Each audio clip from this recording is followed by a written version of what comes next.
بسم اللہ الرحمن الرحیم۔ ایک شخص ایک دن جب اپنے گھر گیا تو اس نے دیکھا کہ اس کی بیوی اس کے چھوٹے سے بچے کے چھوٹے سے بستر پر اس کے ساتھ ہی لیٹی تھی۔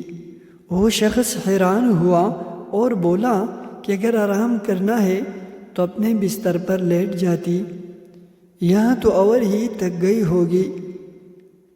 اس کی بیوی اٹھ بیٹھی اور اس کی آنکھوں سے آنسو جاری ہو گئی۔ شوہر پریشان ہو گیا۔ بیوی نے پوچھنے پر بتایا کہ صبح وہ کچھ امداد دینے کسی یتیم خانے گئی تھی۔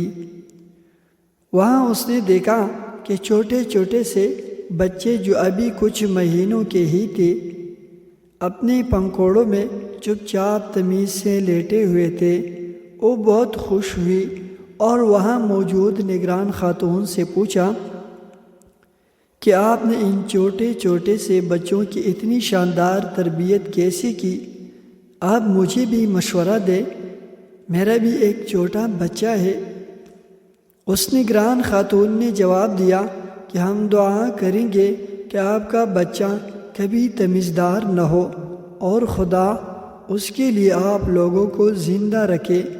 یہ بچے جب یہاں آتے ہیں تو شروع کے دنوں میں بھوک لگنے پر اور ڈائپر خراب ہونے پر روتے ہیں، مگر ہمارا عملہ اتنا نہیں کہ بچوں کو انفرادی توجہ دے سکے، تو ہم انہیں رونے دیتے ہیں۔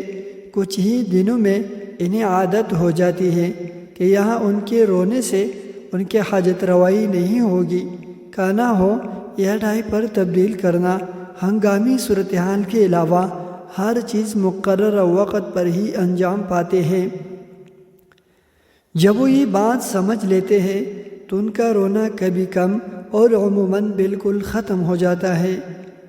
یہ بچے بھی اگر اپنے والدین کے ساتھ ہوتے تو بھوک لگنے پر، ڈائپر گندا ہونے پر، جذباتی قربت کے لیے یا کسی ایسے مسئلے کے حل کے لیے جسے ان کے ننھے ذہن سمجھنے سے قاصر ہے، رو رو کر اپنے والدین کی توجہ خود پر مبذول کراتے، ان کی مدد حاصل کرنے کی کوشش کرتے، ان کی محبت کی نرمی اور گود کی گرمی کو محسوس کرتے، مگر کیونکہ ایسا نہیں ہے اور ہم خود بہت مجبور ہیں تو ہم انہیں رونے دیتے ہیں۔ کچھ دن بعد یہ خود ہی تک کر چھپ ہو جاتے، اور اس لیے جب وہ عورت وہاں سے آئی تھی اپنے بچے کے ساتھ لگی بیٹھی تھی۔ اللہ ہر اولاد پر اس کے والدین کا سایہ سلامت رکھے، آمین۔